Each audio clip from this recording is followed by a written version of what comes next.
안녕하세요. 브라보 마이 라이프 양혜원입니다. 한 주간 편안하게 잘 지내셨나요?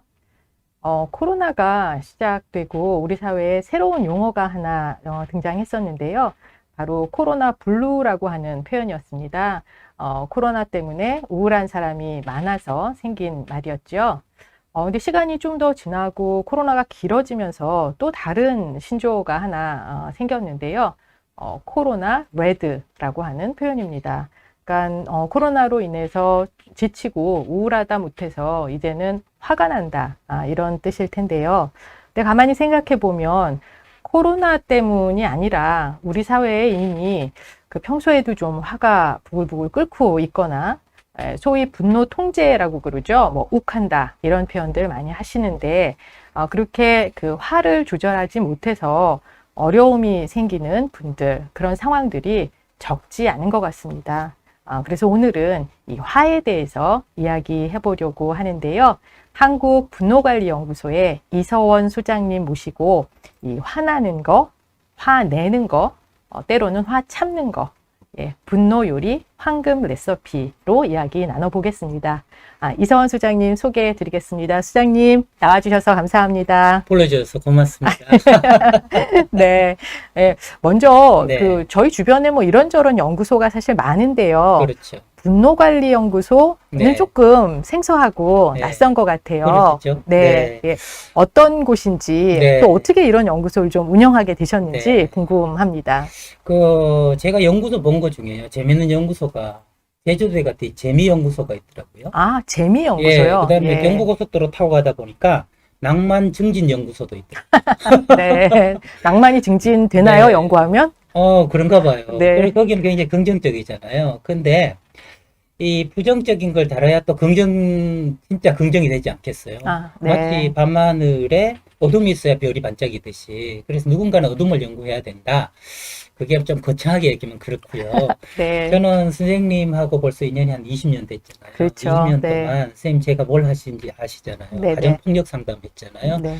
중간에 성폭력 상담, 아동학대 상담을 했는데 제가 남자다 보니까 주로 가해자 상담을 했단 말이에요. 네. 그랬더니 그분들 얘기 중에서 공통적으로 지금까지 26년 동안 나온 얘기가 그 순간만 참았으면 되는데 욱 하는 감정. 그 순간만 참았으면 아예 학대하지 않았을 때, 아내 때리지 않았을 때, 뭐 성폭력하지 않았을 때, 그 순간이라는 말이 그것을 풀어보니까 욱 하는 감정 말씀대로 네. 그것이 분노하고 연결되어 있더라고요. 그러면서 저를 돌아봤더니 저도 욱에서 자유롭지 않은 거예요. 한국의 국어사전의 단어가 52만 개라는 거. 아니요. 미국 단어가 30만 개쯤 된대요. 네. 그러니까 우리나라가 전 세계적으로 가장 단어 수가 많은데, 2배 가까이. 네, 2배 가까이 되네요. 많은데, 그 중에 우리나라 52만 개 중에 가장 많은 단어 수가 형용사래요. 감정 형용사라는 네. 거예요. 그럼 감정 형용사 중에 가장 좋은 것이 뭐냐 하면, 뭐 이런 거 관련인 거고, 부정적인 거는 짜증, 분노, 적개심, 이런 것들이 많은 거예요. 그래서 그렇다면, 이 분노에서 자유로워져야 재미도 찾고 낭만도 증진될 수 있겠구나 하는 생각을 해서 분노를 한번 연구해보자. 네. 그래서 상담을 하시는 선생님 한 5분하고 분노연구소라는 걸 만든 게 한 10년이 됐어요. 벌써 10년이나 되셨어요? 10년 됐습니다. 네. 네. 그래서 제가 2대 소장이 돼가지고, 네. 1대 소장님은 그 사이에 또 세상 운명을 달리하셨어요. 네. 제가 2대 소장으로, 유일한 남자 소장으로서 또 여자 선생님들하고 함께 지금 한국분노관리연구소라는 걸 이끌어가고 있죠. 네. 예. 아까 이제 가정폭력이나 뭐 아동학대 네, 이런 네. 상황에서 욱하는 것 문제 말씀해 주셨는데, 가정폭력이나 아동학대에 사실 영향을 미치는 요인은 굉장히 많지요. 많죠. 네, 네. 그래서 여러 가지 구조적인 거나 네, 네. 뭐 기타 등등 여러 가지가 있을 텐데, 그럼에도 불구하고 어쨌든 마지막 그 순간에 욱하는 네, 네. 이 분노 조절이 되면 그래도 또 네. 상황을 좀 조절할 수 있어서 있다. 네. 중요한 포인트가 되겠죠. 네. 선생님 말씀대로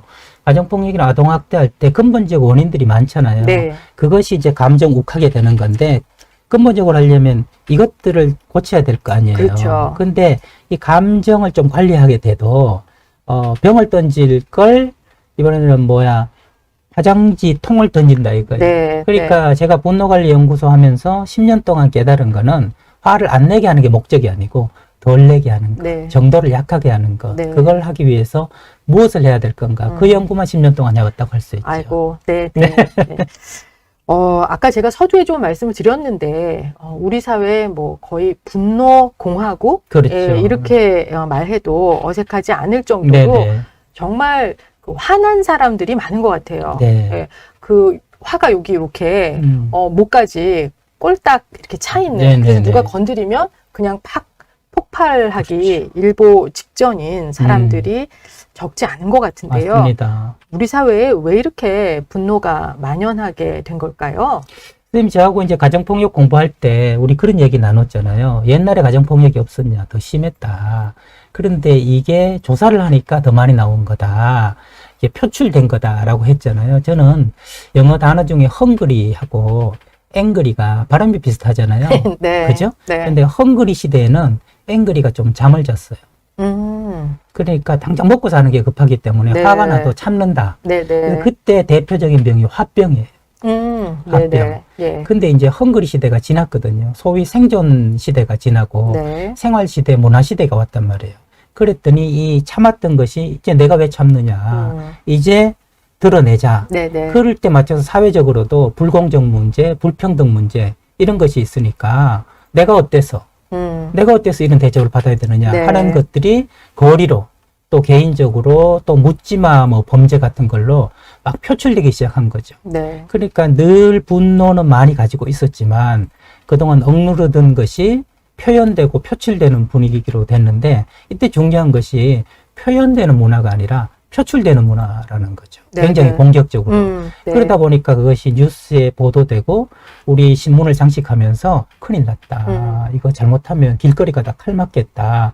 이래서 앵그리 공화국이라고 그러잖아요. 네. 예전에는 헝그리 공화국이었는데 요즘은 앵그리 공화국으로 분노 수치는 크게 달라졌지 않은데 표출하는 양상이 과격해지고 훨씬 눈에 띄기 때문에 그것들이 요즘만 그런가.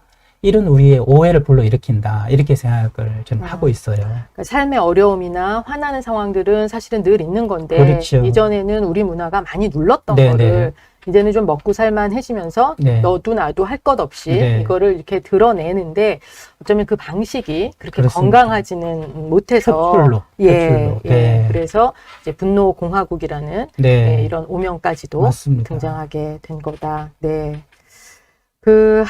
이 화, 이제 말씀하셨는데, 이게 표현하는 거냐, 표출하는 네. 거냐, 이제 이런 말씀도 하셨는데, 사실, 또 헝그리 시대에는 참았다. 그렇죠. 네, 이런 표현도 해주셨고, 근데 뭐, 우리 말에도 참을인자 셋이면 살인을 살인도 면한다. 면한다. 이런 말이 네, 있잖아요. 네, 네. 그래서 어쩌면은 일단은 화는 좀 참는 게, 자제하는 게 좋지 않나. 네, 이제 네. 이런 생각도 많이 하는데, 네. 글쎄 어떨까요? 화를 기본적으로는 좀 참는 게 가장 좋은 대처 방법일까요? 죽습니다.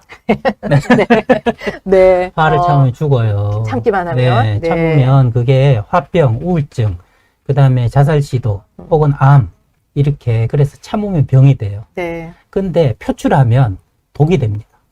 참으면 병이 되고, 표출하면 독이 된다. 독이 돼요. 남에게 독이 되고 나에게도 독이 되는 거죠. 왜냐하면 이게 수갑 차야 되지 않아요? 내가 네. 화난다고 함부로 하면. 네. 그러니까 거기서 벌써 답이 나오는 거죠. 화는 참는 것도 아니고 터뜨리는 것도 아니다. 네. 표현하는 것이다. 표현하는 것이다. 그러면 어떻게 표현하느냐? 이걸 이제 연구하고 생각하고 해야 되겠죠. 네. 그래서 그 질문에 대해서 저는 참으면 죽는다. 그건 터뜨리면 죽는다. 네. 네. 표현하면 산다. 이렇게 이야기하고 싶네요. 예, 아주 명쾌하게 정리가 되네요. 네. 참으면 무조건 계속 참으면 병 죽는다. 됩니다. 네. 병되고 네. 결국은 이제 죽는다. 화병이잖아요. 화병. 네, 네. 네, 네, 그렇죠. 네. 그러면 참는 것도 아니고 꾸역꾸역 참는 것도 아니고 네. 함부로 터트리는 것도 아니고 예, 적절하게 표현을 네. 해야 할 텐데 예, 그런 적절하게 표현한다라고 네, 네. 하는 거는 사실 뭐 말은 쉬운데 그렇죠. 네, 네. 실제에는 어떻게 하는 게 적절하게 표현하는 건지 네. 우리말에서 제일 짜증나는 말이 적절이에요. 네. 뭐 제가 적당히 해라, 적절히 예, 해라 이런 지금 말. 소장님을 짜증나게 해드린 것 아닙니다, 같은데 아닙니다. 네. 적절하게 표현하는 그 노하우. 말하자면 그물도 있고 그물도 알려줄 수 있고 물고기도 있지 않겠어요? 그래서 적절하게 표현하는 것으로 저는 갑질 언어와 의례 언어를 먼저 알아야 된다고 생각을 하거든요. 아, 네. 제가 이제 선생님의 갑이라고 해봐요. 그럼 주로 유 메시지를 써요. 아니 양생 뭐 했어? 뭐 진행을 그런 식으로 해. 이렇게 얘기하면 금방 화가 나겠죠? 그렇죠. 기분이 상하죠. 근데 갑은 그럴 권리가 있다고 믿는 거죠. 네. 그러다 보니까 유 메시지를 써요. 너라고 하는 예. 너를 비난하고 네. 질책하는 맞습니다. 메시지. 그래서 유 메시지는 강자 언어예요. 아, 네. 강자 언어예요. 그래서 화를 표현할 때 대부분 유 메시지를 써요. 네가 뭔가 잘못됐다. 예, 너 숙제 다 했어? 음. 뭐 지금 몇 시간째야? 아까 한다며 이렇게 이야기하면 이게 유 메시지가 되거든요. 엄마들이 이거 많이 쓰잖아요. 그러니까 그렇죠. 아이들이 이 사춘기가 될수록 너무 반발하잖아요. 그거는 갑질의 언어, 네. 갑의 언어, 곧 유 메시지를 쓰기 때문에 그렇다. 우리 배운 말 중에 아이 메시지가 있잖아요. 네네. 내 심정을 이야기하는 네. 거. 이렇게 되니까 너무 답답해. 음. 우리 양생님 진행하시는 거 보니까 제가 좀 답답해요. 이렇게 이야기를 하면 아, 내가 진행이 좀 그런가 하고 나를 좀 성찰하게 되는 거잖아요. 네. 이게 의례 언어거든요. 음. 을들은 유 메시지를 감히 못 써요. 네. 아이 메시지를 쓸 수밖에 없거든요. 음. 그러니까 이것은 강자의 언어는 유 메시지, 약자의 언어는 아이 메시지, 저는 이렇게 생각을 하는 거예요. 네. 그래서 저희 연구소도 화를 날 때는 아이 메시지를 쓰는 것이 가장 적절하게 표현하는 좋은 방법이다. 우리가 아이 메시지라는 게 아시다시피 외국에서 들어온 거잖아요. 그렇죠. 한국 사람한테 잘 안 맞아요. 네. 상가집에 가가지고 네. 이런 일을 당하시니 얼마나 놀라셨을까 싶어가지고 저도 마음이 아프고 큰 위로 받으세요. 이렇게 말하는 사람 보셨어요? 잘 없어요. 한국에서는 네. 가면 손잡고 아이고 웃잖아. 네. 이렇게 얘기하거든요. 네. 그러니까 아이 메시지가 서양 문화하고 우리 문화하고 잘 안 맞다는 거예요. 그런데 유일하게 적용될 수 있는 게 화났을 때. 아, 화났을 네. 때. 길게 네. 말할 필요도 없고 답답하다. 아우 음. 속상해. 음. 아 내가 눈물이 난다. 이렇게 이야기하면 약자거든요. 네. 약자 언어를 쓰면 듣는 사람은 자동적으로 강자가 돼요. 네. 그러므로 보호해주고 싶어져요. 그 마음을 읽어주고 싶고.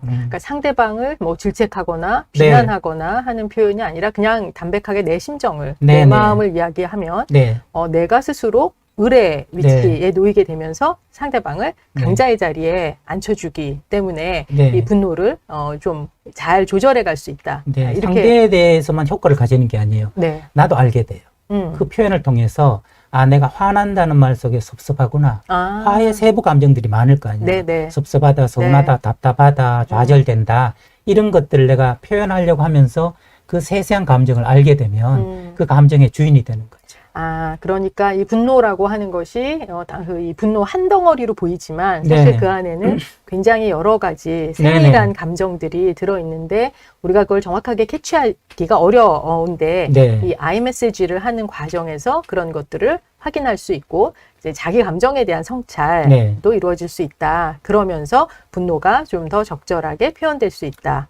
예, 선생님은 진짜 옛날부터 지금까지 뭐라고 말해도 찰떡까지 알아주시니 제가 빙고라는 얘기가 계속 나올 수밖에 없는데. 감사합니다. 네. 네. 예. 자, 그러면, 지금 말씀하신 것처럼 이렇게 아이 메시지로, 언어를 활용을 하는 것이 화를 좀 잘 내는 방법이다. 네네. 이렇게 생각할 수 있을 텐데, 또 때로는 네. 진짜 뭐 참을인자 쓰시면 살인도 면한다라고 했으니 화를 좀 참아야 하는 순간도 있지는 않을까요? 아, 있죠. 그래서 저희 연구소에서 10년 동안 연구 끝에 준비한 카드가 있습니다. 네. 바로 기대가 저희 연구소의 되는데. 필살기. 네. 바로 이 카드인데요. 아, 네. 이 카드. 이 카드인데, 이 카드 보시면 이렇게 적혀 있어요. 화를 네. 낼까 말까. 네. 네. 아, 이게 10년 만에 개발한 카드예요. 놀랍죠? 예, 굉장히 거창한 카드일 것 같은데. 네, 아주 거창한 네, 근데 필살기. 이 카드의 효능을 말씀드리면 분노 조절 장애로 정신과에서도 치료 안 되던 분들을 14분을 치료했어요. 아, 마치 네. 약장수처럼 제가 얘기를 하는데 14분을 치료했고요. 이것을 한 3만 장을 배부했어요. 네. 유치원 부모님들, 선생님들, 초등학교 부모님들한테 제가 강의를 많이 가서 아이들 분노를 어떻게 해야 될 거냐 하면서 이걸 가지고 2시간 강의를 했어요. 이 한 장 가지고. 네. 그 내용을 간단히 말씀드리면 이제 화가 나잖아요. 네. 화가 나면 선생님 말씀처럼 이 화를 참아야 될 화인지 내야 될 화인지 우리는 구분 안 하고 무조건 화를 내거든요. 네. 근데 화는요 가만히 생각하면 나는 화와 내는 화가 달라요. 네. 나는 화는 내 뜻대로 안 되고 마음대로 안 되잖아요. 네네. 그럼 화가 나요.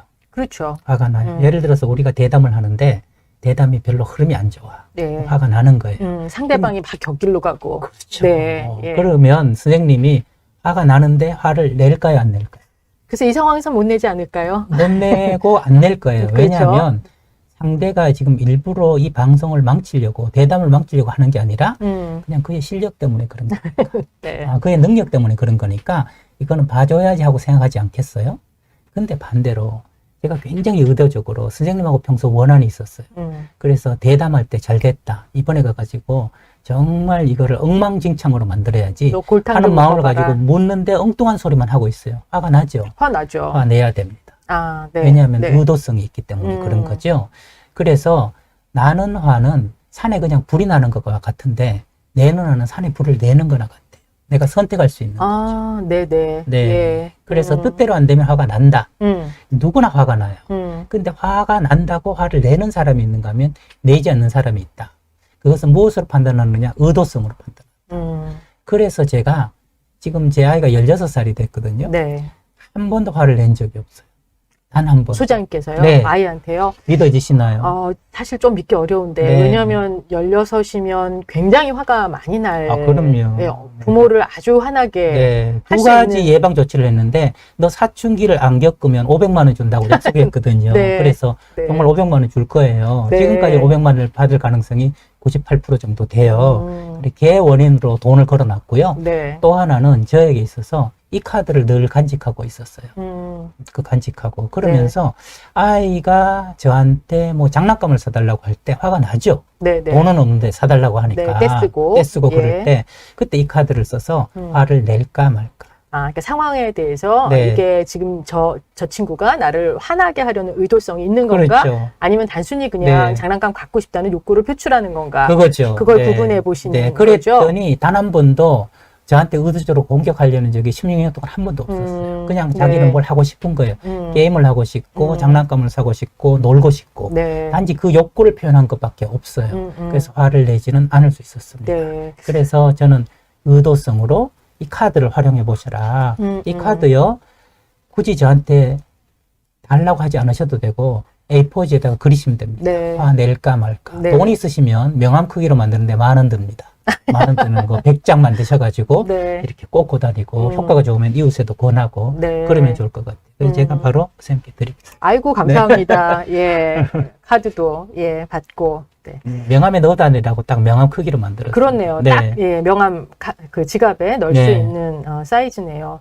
얘기가 조금 더 들어가 보는 걸런지도 모르겠는데 방금 소장님께서 그 아드님하고의 상황 말씀하시는 네, 거 네. 들으면서 근데 이게 관계가 네. 소장님하고 아이의 관계가 좋으니까 네, 네. 그리고 아이가 또 건강하게 자라고 있으니까 그럴 수 있지 않았을까. 네, 네. 혹시 이미 뭔가 관계가 좀 엉클어져서 네. 아이가 얼마만큼 정확하게 자기가 인식을 하고 있는지는 모르지만 무의식적으로라도 어쨌든 부모를 좀 골탕 먹이겠다라고 하는 의도성을 가질 수도 있지 않을까. 그럼요. 화나게 하고 네, 싶은 네, 네. 이런 거가 마음에 깔려 있을 수도 있지 네, 않을까. 인과가 거꾸로 돼 있을 수 있죠. 네.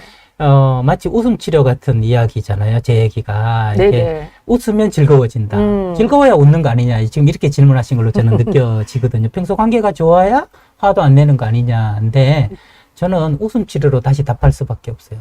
야단치지 않고 화를 안 내면 관계가 좋아질 수밖에 없어요. 그러니까 그게 선순환을 이룰 수 있다는 거죠. 네. 네. 히라이 노부요시라는 일본의 소아청소년 그 의사가 한 30년 인상 경험을 통해서 만들어낸 책이 있어요. 그 책 제목이 뭐냐면 야단치지 않으면 아이의 진짜 모습이 보인다. 야단치지 않으면. 네. 네. 그래서 제가 선생님은 안 드리고 한 60건 사가지고 그것도 많이 드렸습니다. 네. 부모님들하고 선생님들한테 많이 드렸는데 야단치지 않으면 아이의 진짜 속의 모습이 드러나게 됩니다. 야단치면 야단 안 받기 위해서 자기 안의 모습들을 보여준다. 야단친다는 게 화내는 거잖아요. 근데 야단 안 쳐본 부모님이 있을까요? 잘 없죠. 네. 잘 없죠. 뭔가 자식을 사랑하기 때문에 야단칠 수밖에 없는데 저는 그걸 증명하고 싶었어요. 야단치지 않고도 아이를 바르게 키울 수는 없을까. 제 실험은 어느 정도 저는 지금까지는 큰 실패 없이 가고 있다 이렇게 생각을 하고 있어요. 네. 네. 그러면은 여태까지는 뭐 야단도 많이 쳤고 화도 많이 났고 네네. 많이 냈고 네네. 예, 그래서 아이하고의 관계가 조금 엉클어져 있다라고 하더라도 예. 이제부터라도 네네. 예, 이제부터라도 말씀하시는 요런 상황 판단에 네. 따라서 굳이 화낼 필요 없는 상황이라면 화내지 않는 음흠. 예, 그런 방법을 예, 지금 그렇죠. 예, 말씀하시는 거죠. 과거에 대해서는 빗잔치를 한번 하면 좋죠. 네, 빗잔치란 빗잔치란 바람 좋은 언덕에 올라가서 네. 아이를 정면으로 바라보지 않고 하늘만 바라보면서 지금까지 엄마랑 살면서 엄마가 부족해서 이런저런 화나게 한 일이 있었을 텐데 네가 제일 마음이 아팠던 때가 언제야? 하고 네. 한번 물어보면 네. 아이 하나 얘기하면 네. 말 나온 김에 다른 것도 한번 들어보자 해가지고 애 마음을 좀 꺼내줘서 다독여주는 것. 네. 저는 그것을 빗잔치다. 예. 그거 한 뒤에 쌤 말씀대로 그 뒤에는 제가 적절하게 표현하는 아이 메시지로 아이한테 전하고 화를 낼까 말까 하는 네. 카드를 활용하시면 좋지 않을까. 네. 뭐 경우에 따라서는 빗잔치를 좀 몇 번 해야 될 수도 있겠네요. 그럼요. 큰 빚은 졌으면. 네, 빚이 많으면. 맞습니다. 네. 소장님 아까 이제 말씀하시는 거 들으면서 혹시 뭐 지금 이 상황에서 네네. 이 소장님께서 저를 일부러 좀 괴롭게 하려고 네네. 계속 딴소리를 네. 저한테 뭔가 원한 가지는 게 있어서 그럼 화를 내겠냐 안 네. 내겠냐 이제 이 말씀하셨는데 화를 안 낼 텐데 네. 그 이유 중에 하나는 사실 많은 분들이 지켜보고 계셔서 네네네. 네. 화를 못 내는 것도 있을 것 같거든요. 그렇죠. 네. 그렇게 생각해 보면 사실은 가정, 집, 가족, 네네. 예, 이렇게 좀 다른 사람들이 지켜보지 못하는 어떤 사적인 공간이 맞습니다. 이 분노 문제에 있어서는 진원지. 굉장히 취약한 그런 공간이 될 수 있겠다 하는 맞습니다. 생각이 들어요. 그래요. 예, 그래서 아마도 아까 말씀하신 그런 상황에서 뭐 저희 둘이 있는 그런 상황이었으면 화를 냈을 그렇죠. 가능성이 크거든요. 예, 그래서 특별히 이 가족 간에 네. 이 분노 문제, 네. 화내는 거, 또 분노를 통제하는 거 이게 굉장히 제일 중요한 네. 그런 이슈 아닌가 싶은데 네. 예, 가족에서의 어떤 이 화내는 문제 네. 어떻게 좀 생각해 볼 수 해법부터 있을까요? 말씀을 드려볼게요. 지난주에 이근우 쌤 나오셨죠? 네, 나오셔가지고 정말 재밌게 사는 비결을 말씀하셨는데 저도 이근우 쌤한테 26년째 지금 상담을 배우고 있단 말이에요. 아, 그런데 그러세요? 선생님이 남기신 명언이 많아요. 진짜 띵언들이 많은데 네. 그 명언 중에 기억나는 게 뭐냐 하면 가족을 남처럼 남을 가족처럼 아, 네. 네, 그래서 그게 무슨 뜻인가 고민을 했더니 모르겠어요. 그래서 쌤한테 여쭤봤죠. 쌤 지난주에 가족을 남처럼 그랬는데 가족은 가족처럼 돼야지 왜 남처럼 합니까? 그랬더니 다른 사람한테는 예의를 지키잖아. 그러면 남은 가족처럼 그건 뭡니까? 이랬더니 친근하게 대하잖아, 가족. 그러니까 가족의 비결을 선생님이 두 가지 알려주신 거죠. 친근하되 예의를 지켜라. 네네. 근데 우리가 무례하다는 거예요. 친근하다는 이유로 함부로 해도 된다는 그 허락장도 아니고 결혼이 승낙장도 아닌데도 불구하고 친근하고 친밀하다는 이유로 함부로 한다는 거죠. 그래서 함부로 하지 않아야 된다. 예를 들면 쌤 요즘 코로나 시대 때 가정폭력이 급증한 거 아세요? 네, 물론이죠. 네, 예. 이혼율도 높아졌어요. 아동학대도 네. 급증. 그런데 그게 아이러니한 게요. 코로나로 이제 가족들이 밖에 못 나가잖아요. 네. 가족들이 함께 있잖아요. 예. 그러면 사이가 더 좋아져야 될 거 아니에요. 못 먹던 라면도 끓여 먹고 서로 막 오랫동안 정담도 나누고 그래야 될 텐데. 아니죠. 라면을 네가 끓이네, 내가 끓이네. 라면 그렇죠. 끓이고 나서 네, 설거지를 네, 네, 네가 하네, 내가 네. 하네. 해놨네, 안 해놨네. 이렇게 되죠. 바로 그거예요. 네. 그러니까 그때 본격적으로 우리의 야만성이 드러나는 네. 거죠. 얼마나 가족들한테 무례했는지. 그래서 이 코로나를 통해서 우리가 발견하게 되는 것은 가족 간의 건강한 거리가 필요하다. 건강한 거리. 건강한 네. 거리가 필요하다. 음. 그리고 건강한 예절이 필요하다 하는 것을 우리가 알게 돼서 저는 코로나가 흙탕물 같아요. 이 흙탕물이 끝나면 맑은 물이 되지 않겠어요? 네네. 좀 더 나은 시기가 되기 위한 과도기다. 저는 이렇게 봐서 긍정적으로 봅니다. 네. 한 번은 정말 애들 말로 뒤지게 싸워야 네. 그 다음에 좀 안 싸우는 그런 시대가 오지 않을까 네. 저는 그런 생각을 해보거든요. 예를 들면 미투 운동이 있고 나서 이제 어느 남자 직장인이 상담 와서 저한테 이러더라고요. 여자들이 손해라는 거예요. 남자들이 가까이 안 하려고 하니까. 네네. 그러니까 도대체 여자들 어떻게 해야 될지 겁이 난다. 예. 그래서 제가 이렇게 얘기했죠.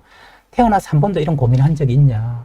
없지 않느냐? 네. 이런 고민을 해야 그 다음에 여자를 겁내지 않고 여자를 동등하게 여기는 그런 아름다운 세상이 온다. 이 시기는 꼭 필요한 흙탕물 과도기다. 이렇게 네. 말씀드렸는데 코로나 시기도 저한테는 이게 좋은 배움을 가지는 이런 가정폭력이 늘고 이혼이 늘지만 그 가정에 많은 가정들은 이걸 통해서 우리가 무엇을 지켜야 되고 무엇을 하지 말아야 되는지를 알게 되는 좋은 계기가 된다. 저는 이렇게 긍정적으로 봅니다. 네. 네. 이근우 박사님 지난주에 예, 말씀해 주신 것 중에 그 가족들이 한 건물에 사시잖아요. 네네. 그래서 그게 사실 쉽지 않은 일인데 네. 예, 뭐 결혼하고 이렇게 한 자녀들과 함께 네. 살아간다는 게 비결을 좀 여쭤봤는데 대표적으로 말씀하신 거가 지금 말씀하신 그 네네. 예의를 지킨다는 네. 그러니까 같은 건물 바로 아래층, 바로 위층임에도 불구하고 방문할 때는 사전에 양해를 구하고 허락을 받은 후에 맞아요. 방문하고 이런 말씀 해주셨는데 지금 말씀하시는 그 가족 간의 가족을 남처럼 네. 남은 가족처럼 그게 구호고요. 선생님, 예의를 하위 범주로 나눈다면 거기에는 참견과 간섭이 있어요. 예의의 하위 범주는 참견과 간섭. 음, 선생님 유학생활 동안에 한국 유학생들 무서워하잖아요. 왜냐하면 미국 사람과 다르게 시시콜콜이 다 알라 그러고 그렇죠. 내 나라 숟가락 개수를 밤나라 공감해하죠. 그러잖아요. 네. 이게 참견과 간섭인데 제가 상담한 경우 중에 외국 여자랑 결혼한 남자분이 있었는데 여자를 위해서 너무너무 1년 내내 횟집을 한 거예요. 그래도 여자가 지쳐서 혼자서 아이들 키우고 지쳐서 이혼을 요구하다가 폭력 사건이 나서 상담을 하게 됐어요. 네. 그래서 그 집단 상담을 할 때 모든 사람이 이분한테 한 달에 한 번은 쉬어라. 그랬더니 이분이 나중에 2주에 한 번씩 쉬었어요. 네. 그래서 부부 사이가 좋아져서 제가 말과 마음 사이라는 책에다가 이분들이 이 다음에는 없다라는 제목으로 이분 글을 썼어요. 그래서 그분한테 주려고 책이 나오고 나서 가져갔더니 이 횟집 주인 얘기가 이혼했다는 거예요. 응? 그렇게 사이 좋다가 왜 이혼했냐? 그런데 그 뒷말이 놀라웠어요. 이혼하고 요즘 너무 사이좋게 지내고 있다는 거예요. 그러니까 이혼하고 둘이 그냥 법적으로는 이혼인데 다시 사는 거예요. 다시 사는데 너무 신혼 때보다 즐겁게 사는데요. 왜냐하면 몇 시에 들었든 나가든 참견과 간섭을 서로 안 한다. 네. 그러다 보니까 정말 신혼처럼 너무 행복하게 산다는 거예요. 그때 깨달았죠. 참견과 간섭이 무례한 것이구나. 네. 무례한 것이구나. 이거는 선생님 늘 그러시거든요. 부부는 10%만 공통성이 있으면 된다. 나머지 90%는 각자행위하게 살면서 존중해주면 된다. 결국 존중의 반대는 참견과 간섭이고 그게 예의라는 말하고 반대된 무례 아니겠어요? 네. 그렇게 네. 좀 하위로 나눠서 생각하면 조금 더 현실적으로 우리가 예의를 지켜라 그러면 막막하잖아요. 그래서 참견하고 간섭하는 걸 최소화해라. 이렇게 좀 다운시켜서 말씀드리고 싶습니다. 네. 네. 뭐 이혼하라는 말씀은 아니신 것 같고, 아니죠. 네, 네. 예. 가족 간에도, 네, 네. 부부 간에도 서로 존중하고, 네, 특별히 이제 예의를 지켜라. 맞습니다. 무조건 참견하고 간섭할 수 있는 권리가 있는 것처럼 네. 가족이니까, 네. 예, 남편이니까, 아내니까, 예, 그렇게 하는 것이 결국은 이 가족 간의 화를 네. 더 부르는, 네. 네. 그 노래 들어보셨어요? 결혼행진곡 할 때 자세히 들어보면 앞으로 이제 참견과 간섭이 있을 건데 그걸 모른 채로 결혼한다고 해서 결혼행진곡을 자세히 들어보면 쏘갔구나 쏘갔구나 네. 이렇게 들린다잖아요. 그런 네. 시중의 이야기도 있는데 네. 네. 가족 간에도 뭐 이제 서로 화 때문에 화를 네네. 내고 또 상처를 받고 예, 이런 상황들이 많이 있겠지만 또 직장 생활도 사실 예, 뭐 일을 잘하는 거, 일이 힘든 거 이런 것도 있지만 사람이 굉장히 힘들다. 네. 예, 특히 뭐 이제 그 뭐 진상, 예, 진상 갑질하는 갑질, 상사, 네. 예, 뭐 이런 식의 표현들 이제 대한민국에서 분노의 원상은 직장이에요. 많이, 네, 직장이에요. 선생님 이 얘기 들어보셨죠? 목구멍이 포도청이라고. 그럼요. 네. 내가 처자식만 없으면, 내가 우리 애들만 없으면 하루에도 몇 번씩 사표를 낸다. 이런 얘기 옛날부터 어릴 때부터 지금까지 여전히 듣고 있잖아요. 네. 상사 안 변하거든요. 상사 안 변하거든요. 그리고 그 새로 들어오는 세대 희한한 사람들도 꼭 있거든요. 어느 많이, 회사든지. 요즘 많이들 말씀하시더라고요. 교수사회도 그렇죠. 네. 뭐, 예, 네, 네. 그, 교수 사회는 그래도 조금 이제 루즈하니까 네. 서로 각자 자기 방에 들어가고 네. 그래서 조금 수월한데. 독립사업체인데. 네, 예, 자영업자 연합체이기 함께 때문에 있으면 한 공간에 있는 경우에는 네. 제가 말씀드린 지금 상사 갑질도 어렵지만 또 조금 이제 제 또래의 네네. 직장 생활 하시는 분들 요즘 MZ세대 정말 어떻게 해야 될지 모르겠다. 그렇죠. 뭐 이런 말씀도 위도 많이. 화가 나고 아래도 화가 네. 나고 그러거든요. 그럴 때 저는 방송국 제 경험을 얘기하고 싶어요. 방송국에 가면 작가들이 굉장히 그 말이 잘하세요. 아주 잘하세요. 네. 그 욕도 안 하면서 그러면 굉장히 찔리는 말도 하시고 그러는데 그래요? 작가들끼리 모여가지고 국장님이 굉장히 이제 소위 골 때리는 국장님이 있었던 거예요. 겉에지지도 않아. 진상이고 갑이야. 그러면 작가들이 모여가지고 뒷담화를 할 거 아니에요. 뭐 이렇고 저렇고 하는데 작가들이 하는 말이 아유 우리 국장님 돌아가시기 전에는 깨달으셔야 될 텐데. 아이고. 네. 네. 이렇게 예. 얘기를 한다는 거예요. 네. 이거는 내는 건지 덕담인 건지 모르지만 저는 그 얘기가 몇 년째 계속 맴도는 거예요. 일단 돌아가시기 전에 깨달아야 될 텐데 하는 말 속에는 그 사람을 가엽게 여기는 마음이 있잖아요. 네. 예, 예를 들면 이렇게 여기는 마음이죠. 아유, 우리 국장님 저렇게 살다가 지옥 가면 너무 불쌍하잖아. 네. 예? 그러니까 내가 기도할게. 우리 국장님 돌아가시기 전에 지옥 안 가시게, 좀 바뀌시게. 그러면 내가 심리적 우위에 서게 돼. 아, 네. 심리적 우위. 저는 이게 굉장히 중요한 자원이라고 생각하거든요. 한국에서는 심리적 우위에 서야 된다. 어떤 분은 마음에 맷집을 길러라. 무슨 거울을 준비해가지고 뭐 할 때마다 반사 이렇게 내보내라 그러는데 저도 그 거울 사서 해봤거든요. 인사동에서 거울 사서 누가 갑이 된 분이 안 좋은 소리 하면 반사 이렇게 했는데 왠지 반사가 무력해지더라고 나중에. 네. 그래서 아유 예를 들면 대학교에 있으면 우리 총장님 저렇게 살다 지옥 가면 너무 불쌍하잖아. 좀 우리 총장님 돌아가시기 전에 깨달으시면 좋을 텐데 내가 총장님 위해서 기도합니다. 이렇게 얘기하면 그런 얘기 들으면서도 아유 또 시작이시네. 어떡하냐. 죄를 하나 더 지으시네. 이렇게 마음을 가지는 거죠. 네. 예. 그래서 갑질 상사에 대해서는 그런 마음을 가지는 거, 심리적 우위를 가지는 거. 그럼 조금 마음 여유가 생기죠. 좀 상대방을 딱하게 생각하는 네네네. 마음. 예. 그것을 제가 이제 지금 서강대학교에서 수도자분들 상담을 가르치고 있는데 네. 신부님 한 분이 이런 얘기를 하시더라고요. 그의 죄를 나의 죄로 끌어오지 마라.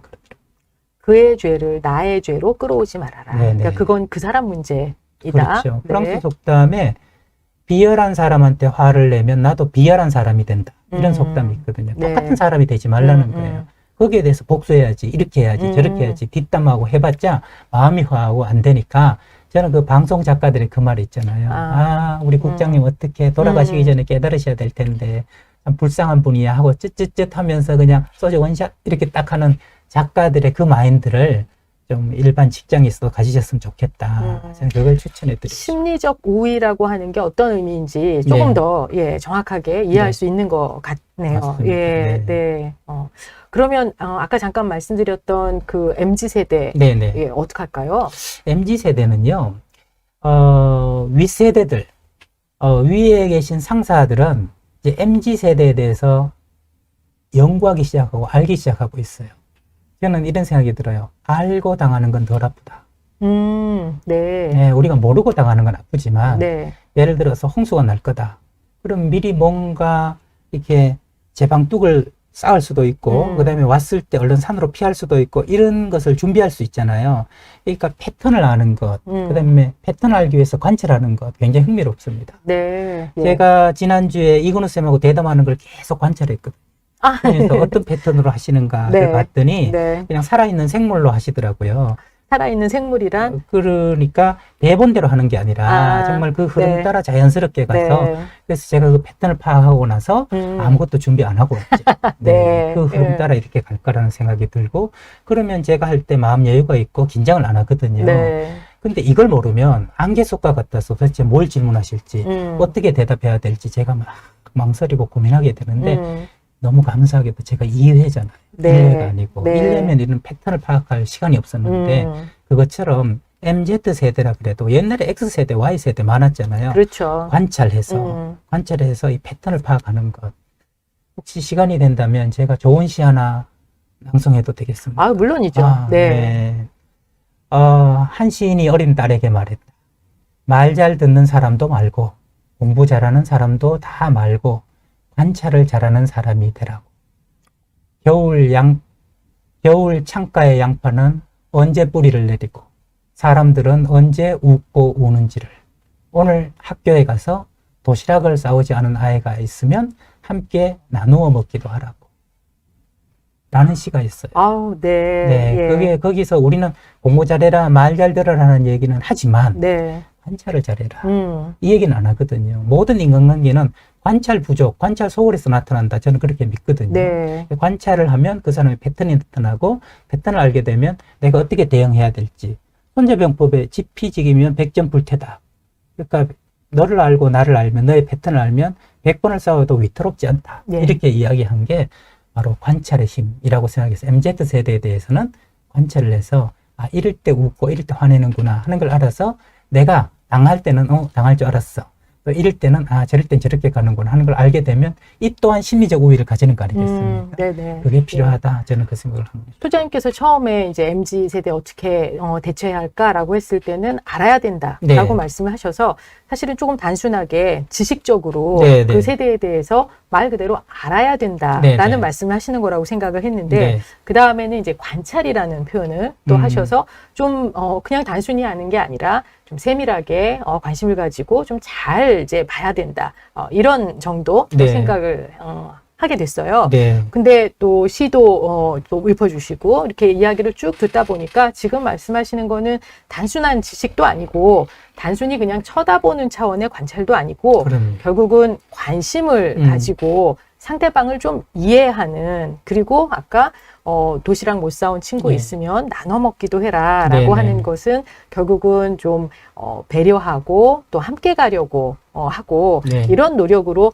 결국은 암과 관찰이 이어진다. 네. 예, 그것이 결국 우리가 지금 뭐 직장에서든 또 직장에서 윗세대든 아랫세대든 네. 또 가정에서든 기타 어떤 상황에서든지 간에 이 마음을 좀 다스리는 아주 근본적인 해법이 맞습니다. 되겠네요. 저도 아내는 모르지만 사실 저는 심리적 우위를 가졌다고 생각하거든요. 아내에 대해서요. 아내를 몇 년 동안 관찰한 결과 패턴을 알게 돼서 네. 아내가 이런 잔소리를 할 때 그럴 줄 알았어 라는 마음이면 제가 대응할 수가 있거든요. 짜증을 하는 겉으로 표현은 안 하시죠?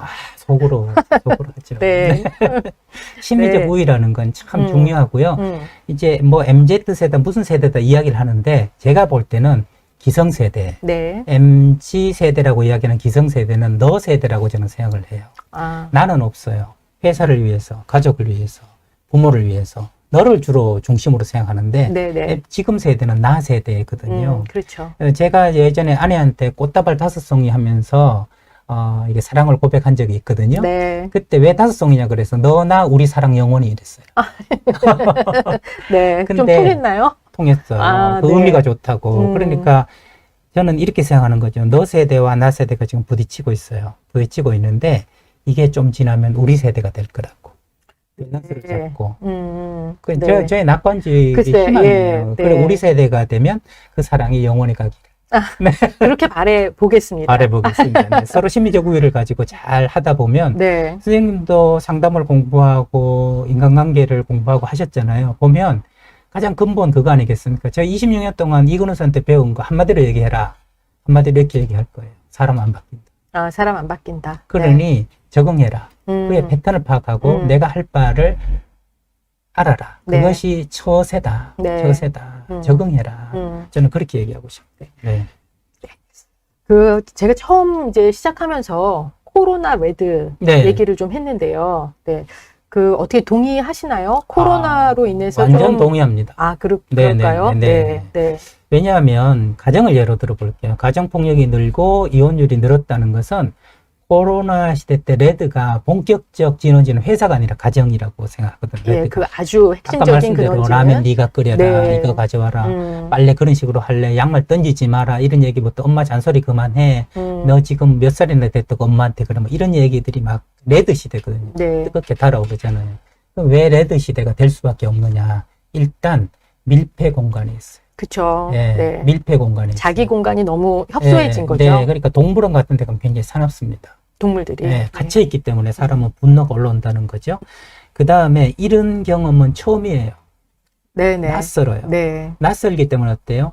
서툴러요. 음. 그리고 긴장을 합니다. 음. 그러니까 서툴고 긴장하고 화가 올라오니까 기존화보다 폭발적으로 늘어날 수밖에 없는 거죠. 네. 그래서 이러한 것들이 또 사회로 나가면 집에서 짜증났던 게 왜 마스크 안 쓰세요? 해가지고 예. 시비가 붙을 수 있잖아요. 그렇죠. 그런 그러면 사건이 이게 더 있었죠. 후끈 달아오르니까 코로나 레드 시대가 된 거죠. 네. 근데 저는 지금은 살짝 위드 코로나와 함께 코로나 그린 시대로 가고 있다고 생각해요. 네. 덴마크가 그저께 마스크를 벗고 완전 정상화했잖아요. 네, 네. 그 80% 이상 12세부터 백신 접종을 끝내고 마스크 다 벗고 치사율이 0.1%밖에 안 된다. 네. 그러니까 우리는 코로나 패스, 코로나 지나고 이제 독감과 같다. 네, 독감 해서, 수준으로 네. 생각하겠다. 그러는데 우리도 이제 점점 이게 접종률이 높아지고 있잖아요. 그러면서 제 희망은 내년 봄쯤에는 교수님과 제가 캠퍼스에서 학생들을 볼 수 있으면 좋겠다는 생각이 드는데 네. 서서히 국민에게도 이것은 언제까지 갈지도 모르지만 위드 코로나, 그래서 코로나 레드를 지나서 코로나 블루에서 레드를 지나서 코로나 그린으로 이행하는 그 시기에 우리가 있는 게 아닌가, 저는 그런 생각을 하고 있습니다. 네. 코로나 그린 굉장히 희망적인 이야기인데 그 그린으로 가기 위해서 저희들이 좀 여러 가지로 힘들죠. 네, 이 어려움을 좀 잘 견뎌야 되겠다. 이 과정에서 많이 성장하고 맞아요. 배우고 네. 예. 견디는 자가 승자다. 네. 승자가 견디는 게 아니라. 그런 생각이 좀 드네요. 네.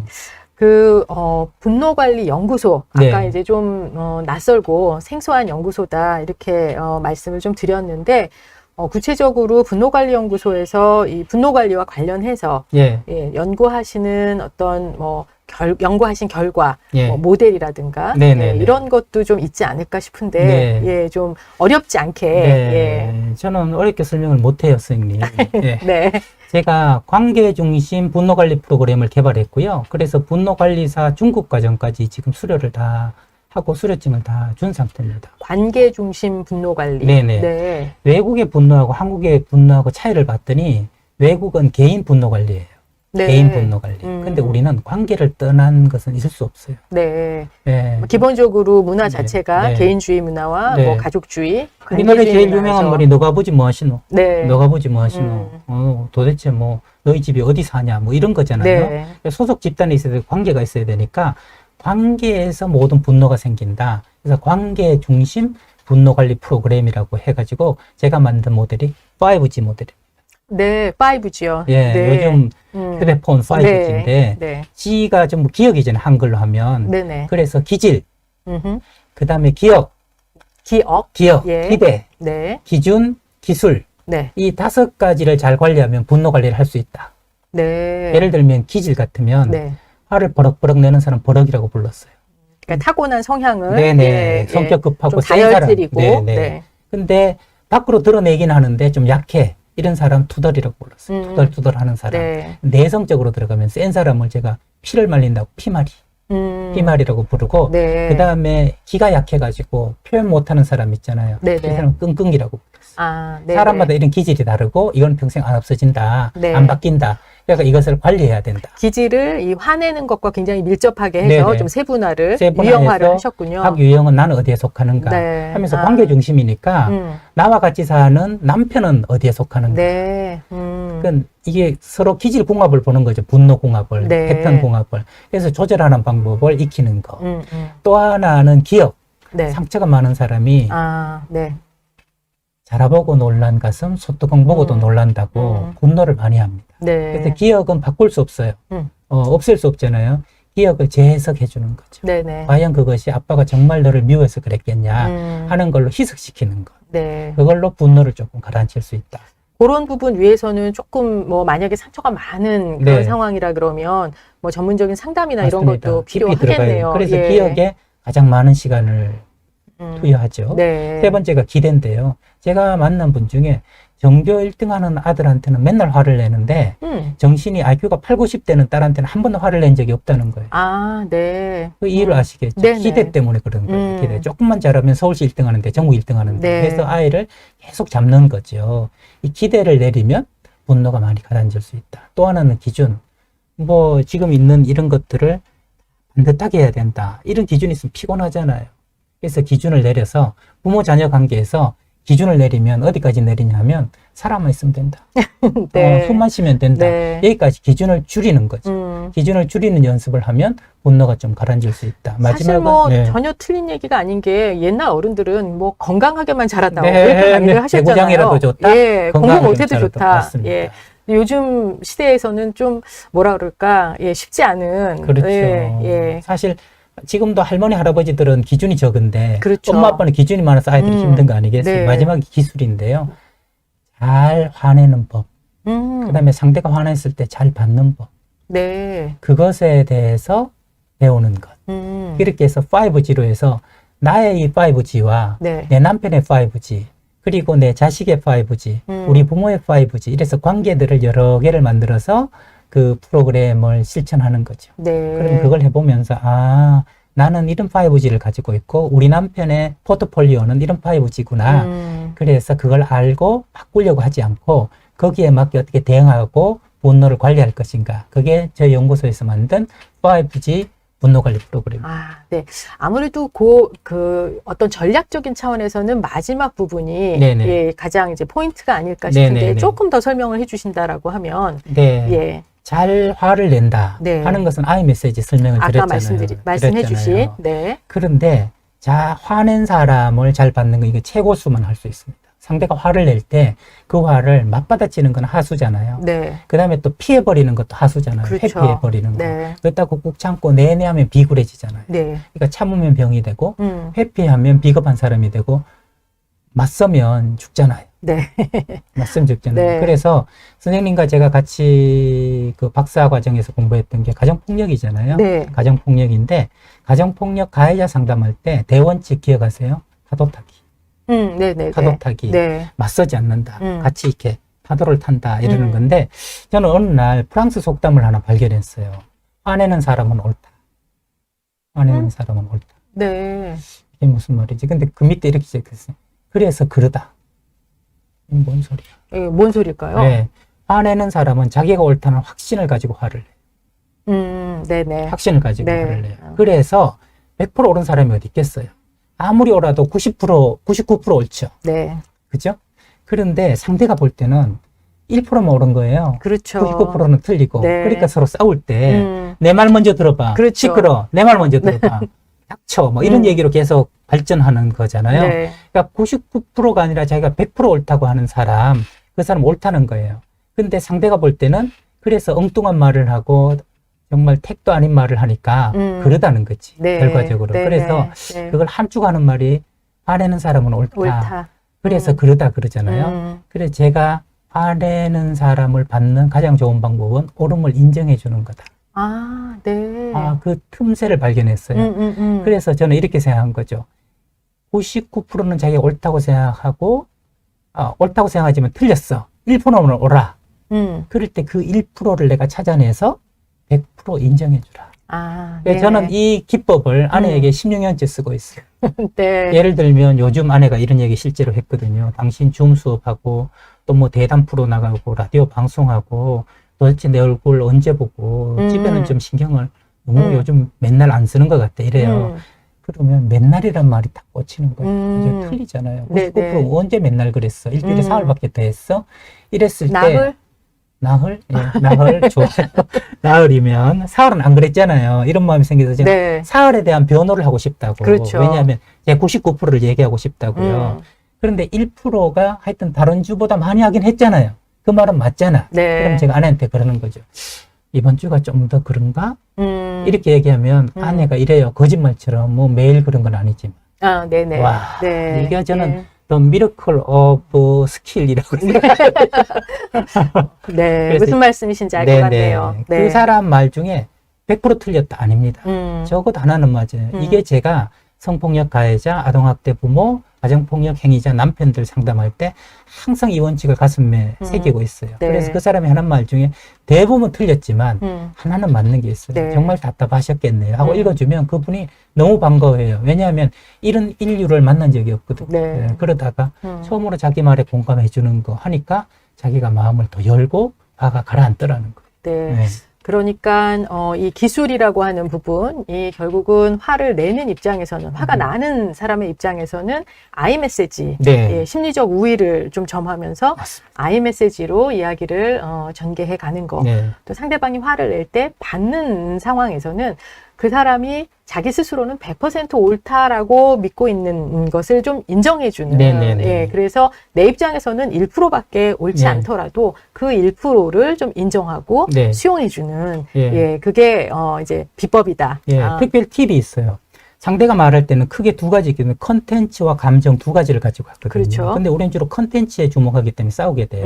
근데 컨텐츠의 1%에 주목하라. 이게 제가 말씀드린 거고, 예. 또 하나는 상대가 화낼 때 그 화의 세부 감정이 있을 거잖아요. 그거를 내가 카테고리를 알아내고 그 감정에 이름을 한번 붙여줘 보면 아주 신기한 경험을 하게 됩니다. 아유, 당신 많이 섭섭했구나. 이렇게 한다든지, 네. 당신 굉장히 답답했겠네. 이렇게 하면서 화를 낼 때 그 세부 감정을 읽어서 콕. 특히 가족들은 잘 알잖아요. 네. 말하지 않아도 알잖아요. 네. 아니까 딱 보고 섭섭했구나, 억울했구나. 당신 무척 억울했나 보네. 이렇게 얘기를 해주면 울컥해져요.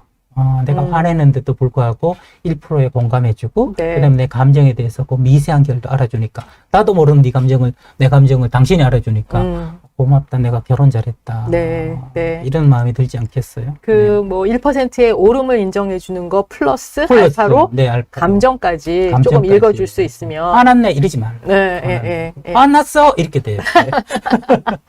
네. 예, 박원곤님이 12,000원 후원해 주셨습니다. 감사합니다. 네, 주식님, 소장님, 이 강연 꼭 국회에 가셔서 해주세요. 적극 추천. 특히 180명 모아놓고 국회 한번 가셔야 할 것 같네요. 네. 네. 예. 네, 이제 슬슬 좀 마무리해야 될 시간일 것 같은데, 조금 개인적인 네네. 거. 그래서 평소 분노 관리 좀 어떻게 하시는지, 물론 오늘 굉장히 좋은 여러 가지, 뭐, 모델에서부터 구체적인 팁까지, 굉장히 많이 주셨는데, 네. 또 얘기하는 거랑 실제 사는 거하고 네네네. 똑같지는 않을 수도 있잖아요. 네. 뭐 아드님 말씀도 하시고 예, 사모님하고의 상황도 얘기하고 하셨는데 조금 더 추가해서 네. 개인적으로 네. 좀 또 이렇게 평소에 네. 소위 말하는 뭐 이제 분노 관리 혹은 뭐 스트레스 매니지먼트 네네. 이런 거 위해서 노력하시는 부분도 있을 수 있을 것 같아요. 네, 저 노력하고 있어요. 보통 뭐 분노를 관리하는 분노만 생각하는 게 관리법이라고 생각하는데 저는 그렇게 생각 안 하거든요. 모든 것은 빛과 그리고 그림자가 있잖아요. 네. 분노의 빛 반대는 뭐냐면 기쁨이에요. 네. 그러니까 웃지 않으면 화내는 거예요. 저는 이렇게 생각해요. 그래서 소소한 웃는 것들을 늘려나가요. 네. 행복은 강도가 아니라 빈도다. 이런 말이 있잖아요. 네네. 그래서 작은 기쁨들을 누려나가죠. 쌤하고 만나서 이렇게 물 한 잔 두고 대담하는 거 소소한 기쁨이잖아요. 네. 이런 기쁨들이 모이면 화낼 일이 줄어들거나 줄어든다. 화낼 일이 생겨도 적어져요. 기분이 좋기 때문에. 내가 행복한 사람은 화를 덜 낸다 네. 하는 마음으로 저를 행복하기 위해서 맛있는 것도 먹고 예쁜 옷도 사고 좋은 사람도 만나고 커피도 만나고 아내하고 동네 산책도 하고 이렇게 지내고 있습니다. 네. 소소한이라고 하는 소소한, 형용사의 방점을 좀 찍고 싶네요. 맞습니다. 네. 네. 뭐 국내에 좀 기라성 같은 행복학 연구하시는 교수님들이 계시더라고요. 계시죠? 몇 분, 네. 예. 근데 그분들 중에 한 분 제가 직접 이렇게 강의를 좀 접한 적이 있는데 사실은 그 강의에서 하시는 말씀이 약간은 실망스러웠었어요. 네. 왜냐하면 결론이 뭐였냐면 네. 좋은 사람들하고 맛있는 거 먹어라.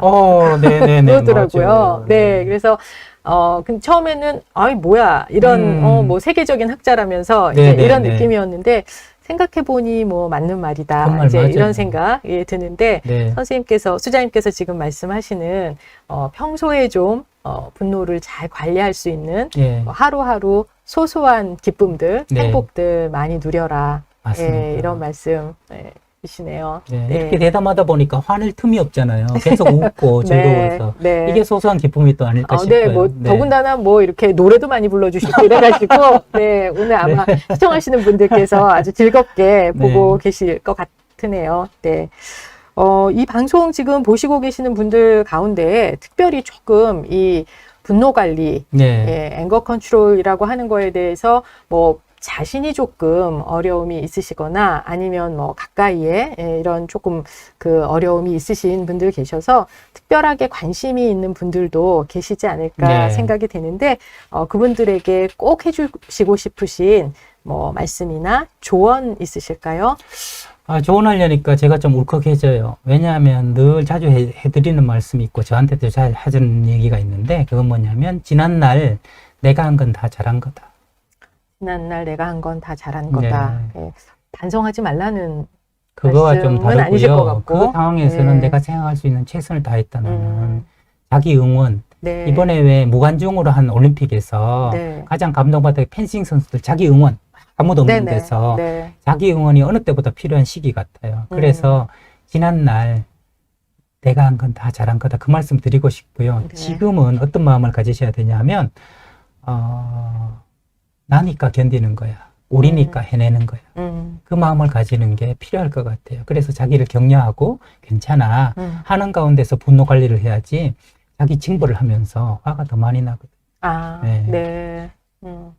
자기 징벌이 오히려 화를 더 돋굴 맞습니다. 수도 있다. 네. 네, 그런 말씀. 네. 오늘 한국분노관리연구소 이서원 소장님 모시고 분노요리 황금 레시피라고 하는 제목으로 이야기 좀 해봤는데요. 어떻게 좀 분노가 잘 요리될 수 있는 황금 레시피를 얻으셨는지 잘 모르겠습니다. 네, 아마도 충분히 얻으시지 않았을까 그렇게 또 기대가 되는데 그 분노라는 게 용수철 같다라고 하는 생각을 좀 하고 있었어요. 네네. 왜냐하면 우리 이제 스프링 네네. 눌러놓으면 눌려 있는데 네. 꽉 힘주고 있을 때는 눌려 있지만 손을 떼거나 아니면 네. 힘을 조금 풀면 팍 튀어오르잖아요. 네. 누른 만큼 세게 누른 만큼 더 튀어오르거든요. 그래서 이 분노라고 하는 거가 물론 우리말에 뭐 참을 인자 셋이면 살인도 면한다라고는 했지만 참기만 하는 게 능사는 아닌 것 같고 오늘 소장님 주신 말씀처럼 적절하게 표현할 수 있어야 한다. 그리고 특히 가까운 사람들 네. 예의 지키면서 그렇게 해야 한다. 또 상대방에 대한 인정, 배려, 네. 수용 이런 것들이 굉장히 중요하다. 귀한 말씀 감사합니다. 그리고 좀 같이 이렇게 생각해 보게 되는 건 오늘은 좀 이렇게 개인이 할 수 있는 개인적인 차원에서의 이야기를 좀 주로 했는데요. 사실 코로나 때문에 굉장히 어려우신 분들 네. 단순히 집에 같이 가족들이 있어서 가족들하고 부딪히게 되는 것뿐만이 아니라 자영업자분들 네. 정말 생계가 위협을 당하고 이렇게 아주 환경적인 구조적인 어려움에 처해 있는 분들도 많으신 것 같고 맞습니다. 우리 사회가 좀 경제적으로 빨리 성장해 오면서 그런 구조적인 측면에서 사람을 화나게 하는 그런 상황들도 없지 않은 것 같아요. 그래서 우리가 정말 좋은 사회, 좋은 그 국가가 되기 위해서는 그런 어떤 환경적인, 구조적인 그런 그 성장, 개선도 꼭 필요하지 않나 그런 생각도 해보게 되는 것 같습니다. 네, 우리부터 같이 합시다. 네. 네. 오늘 양혜원의 브라보 마이 라이프 이렇게 마무리하려고 합니다. 다음 주에 브라보 마이 라이프는 단국대 사회복지학과의 최정수 교수님 모시고 나의 가족 유리공인가 고무공인가 이런 주제로 돌아오겠습니다. 잠시 후에 오늘 오후 3시에는 유창선의 인사이트 시간입니다. 김영환 전 과기부 장관님 모시고 윤석열 고발사주의 증거를 대라라고 하는 주제로 찾아뵙는다고 하니 많은 관심과 시청 부탁드리겠습니다. 경제사회TV의 멤버십 회원이 되셔서 다양한 혜택을 만나보시면 좋겠습니다. 가입 방법은 경제사회TV 구독 버튼 옆에 있는 가입 누르신 뒤에 안내 따라서 진행하시면 되겠습니다. 구독과 좋아요, 댓글, 또 알람 설정하는 거 잊지 말아 주시고요. 네, 오늘 방송은 이렇게 마무리하겠습니다. 시청해주신 여러분 감사드리고 다음 주에 또 만나 뵙겠습니다. 감사합니다. 고맙습니다. 고맙습니다.